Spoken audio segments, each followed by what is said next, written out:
Hello friends, இன்னைக்கு இந்த வீடியோவில் ஒரு முக்கியமான ஆன்மீக தாள்களையும் ஒரு ஜோதிட பரிகாரத்தையும் இப்போ இந்த வீடியோவில் அதிரடியாக பார்க்க போகிறோம். ஆக்சுவலி இப்போ பார்த்தீங்கன்னு வச்சுக்கோங்களேன், ஆங்கில மாதத்தில் 7வது மாதமான ஜூலை மாதமானது நடந்துட்டுருக்கு. இந்த ஜூலை மாதத்தில் ஜூலை 14ஆம் தேதிக்கு பிறகு வெற்றியானது ஒவ்வொரு ராசிக்காரங்களுக்கும் நிச்சயமாகும். காரணம் என்னன்னா, அன்னைக்கு கொடூர அமாவாசையானது வருது. ஆக்சுவலி இந்த அமாவாசையினால் பார்த்தீங்கன்னு வச்சுக்கோங்களேன், ஒவ்வொருவருக்கும் கதவை திறந்து வைங்க, பணம் கொட்டும் அப்படிங்கிற மாதிரி சொல்லப்படுது.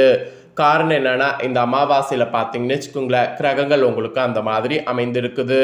ஸோ கிரகங்கள் அமைந்ததுனால உங்கள் ராசியை சேர்ந்தவர்களுக்கு என்ன மாதிரி பணம் கொட்டும் அப்படிங்கிற முக்கிய தகவல்களை தான் இந்த வீடியோவில் ஷேர் பண்ண போகிறேன். மேச ராசிக்காரங்களாக இருந்தீங்கன்னா இந்த ஒரு வீடியோவை ஸ்கிப் பண்ணாமல் ஃபுல்லாக பாருங்கள். உங்கள் ராசியை சேர்ந்தவர்களுக்கு என்ன மாதிரியான பலன்கள் கிடைக்கும் அப்படிங்கிறத தெரிஞ்சுக்குங்க. அதற்கேற்ப நடந்து பயனும் பெறுங்க. ஸோ ஃபஸ்ட்டு பார்த்தீங்கன்னு வச்சுக்கோங்களேன், அமாவாசையை பற்றி முழுசாக தகவல்களை சொல்லிடுறேன். கரெக்டாக ஜூலையில் 14ஆம் தேதி அன்னைக்கு பார்த்தீங்கன்னு வச்சுக்கோங்களேன், நிறைஞ்ச ஆணியுடைய 30ஆம் நாளில், அதுவும் செவ்வாய்க்கிழமை, அதுவுமா அமாவாசையானது வருது. வரக்கூடிய இந்த அமாவாசை செவ்வாய்க்கிழமை வர்றதுனால இது செவ்வாய் அமாவாசை என்று அழைக்கப்படுது. அமாவாசை அப்படிங்கிறது ஃபஸ்ட்டு முன்னோர்களுக்கு வழிபாடு செய்ய உகந்த நாள் அப்படிங்கிறத புரிஞ்சு தெரிஞ்சுக்கணும். ஏன்னா அமாவாசைங்கிறது முன்னோர்களை வழிபட்டு அவங்களுடைய அருளை பெறுவதற்கான நாள் என்பது சாஸ்திரத்தில் குறிப்பிடப்படுது.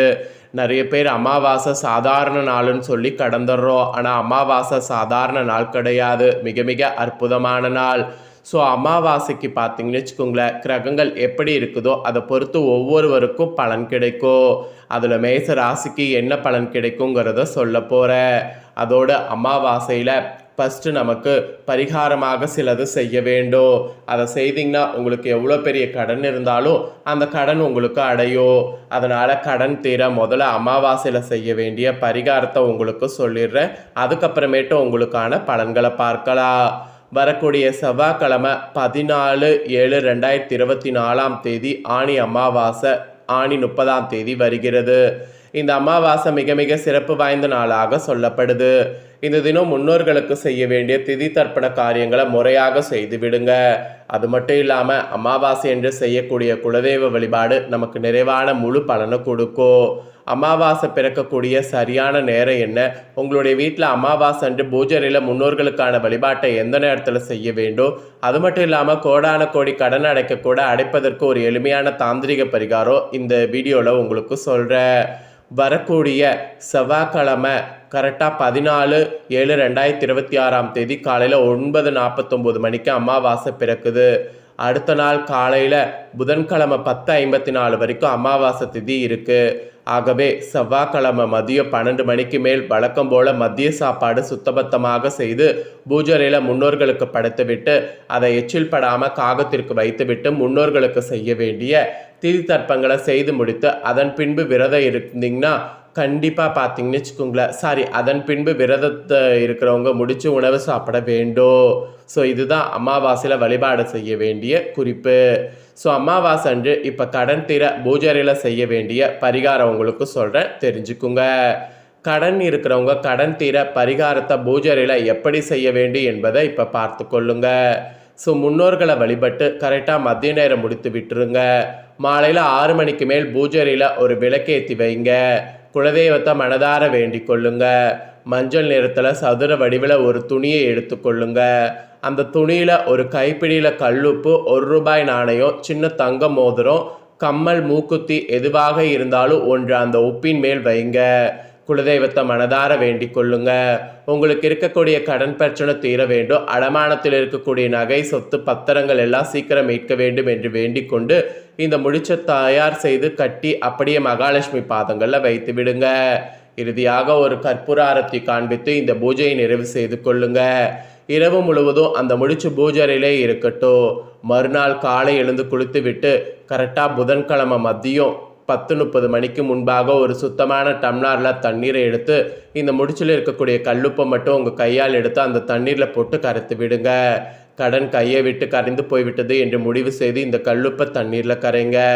அந்த 1 ரூபாய் நாணயத்தை கோவில் உண்டியில் போடுங்க. தங்கத்தை எடுத்து நீங்கள் வழக்கம் போல் பீரோவில் வைங்க. அல்லது போடக்கூடிய தங்கமாக இருந்தால் நீங்கள் அணிந்து கொள்ளலாம். அமாவாசை திதியில் இந்த வழிபாட்டை முழு நம்பிக்கையோடு மேச ராசிக்காரங்க செய்தால் உங்கள் கையில் எடுத்து கல்லுப்பு தண்ணீரில் கரைகிறது அல்லவா, கையில் இருந்த கல்லுப்பு கண்ணுக்கு தெரியாமல் காணாமல் போய்விடுது அல்லவா, அதே போல தான் உங்களுடைய கடனும் உங்களை விட்டு காணாமல் போய்விடும். கஷ்டமே இல்லாமல் கடன் சுமை எல்லாம் இறக்கி வைத்து விடுவீங்க, கடனை எல்லாம் திருப்பி அடைத்து விடுவீங்க. அந்த அளவுக்கு சக்தி வாய்ந்த பரிகாரம் தான் இது. இதில் நம்பிக்கை ரொம்ப ரொம்ப முக்கியம். ஆகவே முழு நம்பிக்கையோடு இந்த பரிகாரத்தை செய்து பலன் பெறுங்க. ஸோ அதை தான் இந்த இடத்துல உங்களுக்கு சொல்ல வர. ஸோ இந்த பரிகாரம் செய்யும்போது நிச்சயமாக உங்கள் தலையெழுத்து மாறும், அதில் எந்த டவுட்டும் வேண்டாம். ஸோ இந்த பரிகாரத்தை தொடர்ந்து இப்போ உங்களுக்கான ஆணி அமாவாசையுடைய பலன்களை பார்க்கலாம். ஸோ வாங்க ஃபஸ்ட்டு மேச ராசிக்காரங்க அஸ்வினியில் பிறந்தவங்களுக்கு சொல்கிறேன். எந்த ஒன்றிலும் உறுதியாக இருக்கக்கூடிய உங்களுக்கு இந்த பிறக்கக்கூடிய ஆணி அமாவாசை முன்னேற்றமாக இருக்கும். லாபஸ்தானத்தில் சஞ்சரிக்கக்கூடிய ராகு பார்த்தீங்கன்னு வச்சுக்கோங்களேன், உங்களுக்கு எடுக்கக்கூடிய வேலைகளை வெற்றியாக்குவார், வருமானத்தை அதிகரிப்பார், தொழிலில் ஏற்பட்ட தடைகள் நீக்குவார். விரயஸ்தானத்தில் சனி பகவான் சஞ்சரித்து வந்தாலும் குரு பார்வை உண்டாவதால் விரயம் எல்லாம் சுப விரயமாக மாறும். உங்களுக்கு இருந்த சங்கடங்கள் விலகும், நெருக்கடிகள் நீங்கும், பொருளாதார நிலை உயரும், சிலருக்கு புதிய சொத்து சேரும். பூர்வ புண்ணிய ஸ்தானத்தில் கேது சஞ்சரிப்பதால் மனக்குழப்பம் அடையும், தேவையற்ற சிந்தனைகள் வந்து போகும், பிள்ளைகளால் சில சங்கடங்கள் உண்டாகும் என்றாலும் அவையெல்லாம் சரியாகும். பூர்வீக சொத்தில் ஏற்பட்ட பிரச்சனைகள் முடிவிற்கு வரும், குடும்பத்தில் நிம்மதியான நிலை இருக்கும், கணவன் மனைவிக்கிடையே ஏற்பட்ட பிரச்சனைகள் விலகும், உடல்நிலையில் தோன்றிய பாதிப்பு இருந்த இடம் தெரியாமல் போகும். விவசாயிகளுக்கு எதிர்பார்த்த ஆதாயம் கிடைக்கும், மாணவர்களுக்கு படிப்பில் கவனம் கூடும், சுய தொழில் செய்து வருபவர்களுக்கு லாபம் அதிகரிக்கும், முதியவர்களுக்கு ஏற்பட்ட பாதிப்புகள் இருந்த இடம் தெரியாமல் நீங்கும், ஆரோக்கிய சீராகும், பெண்களுக்கு ஏற்பட்ட குழப்பம் விலகும், நன்மையான நிலை கூட உங்களுக்கு உண்டாகுங்க. நெக்ஸ்ட்டு பரணியில் பிறந்த மேச ராசிக்கு குறிப்பிடப்பட்டிருக்கு. உழைப்பால் உயர்ந்தடை வரக்கூடிய உங்களுக்கு இந்த ஒரு ஆணி அமாவாசை பிறக்கிறது நன்மையாக இருக்கும். அதிர்ஷ்டக்காரகன் சுக்கிரன் இந்த டைம் முழுவதும் சாதகமாக சஞ்சரிப்பதால் குடும்பத்தில் நிம்மதியான நிலை இருக்கும். எதிர்பார்த்த பணம் வரும், கணவன் மனைவிக்குள் ஏற்பட்ட பிரச்சனைகள் விலகும், ஆரோக்கியம் சீராகும், புதிய இடம் வீடு வாங்கக்கூடிய முயற்சி வெற்றியாகும், பொன்பொருள் சேரும், வேலையில் ஏற்பட்ட நெருக்கடிகள் நீங்கும், புதிய தொழில் தொடங்கக்கூடிய முயற்சி வெற்றியாகும்.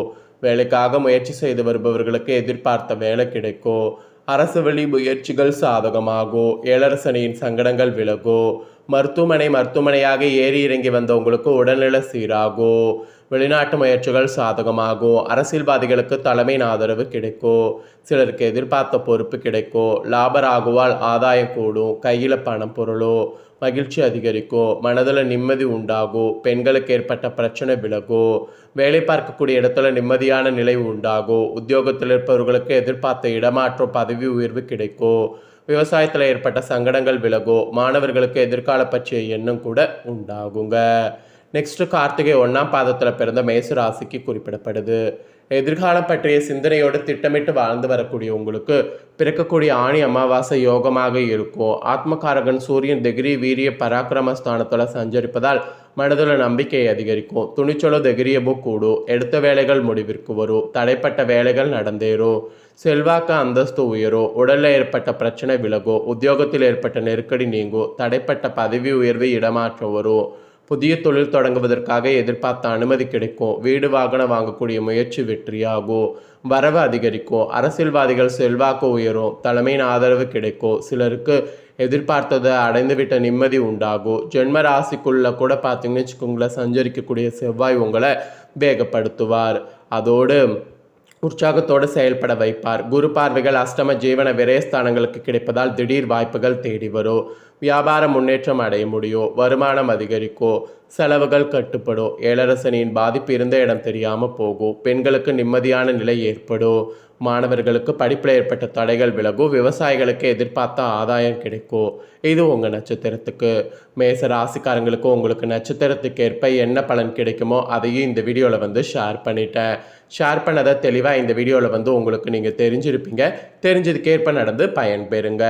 இது நீங்கள் பார்த்தது போல் உங்கள் ஃப்ரெண்ட்ஸ் ஃபேமிலியில் இருக்கிறவங்களும் பார்த்து அவங்களும் பயன்பெறணும் அப்படின்னு நினச்சிங்கன்னா வீடியோ லைக் பண்ணி உங்கள் ஃப்ரெண்ட்ஸ் ஃபேமிலிக்கு ஷேர் பண்ணுங்கள். உங்கள் ஃப்ரெண்ட்ஸ் ஃபேமிலியில் இருக்கவங்களும் மேச ராசிக்காரங்களாக இருந்தாங்கன்னா இந்த வீடியோ பார்த்து இதை தெரிஞ்சு இதற்கேற்ப நடந்து பயன்பெறட்டும். இதே போல் புதிய அப்டேட்டான தகவல்கள் நம்ம சேனலில் போடப்படும்.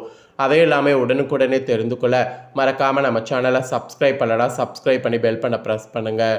நெக்ஸ்ட்டு இதே போல் சுவாரஸ்யமாக வேறொரு புதிய வீடியோவில் வந்து உங்களை சந்திக்கிறேன்.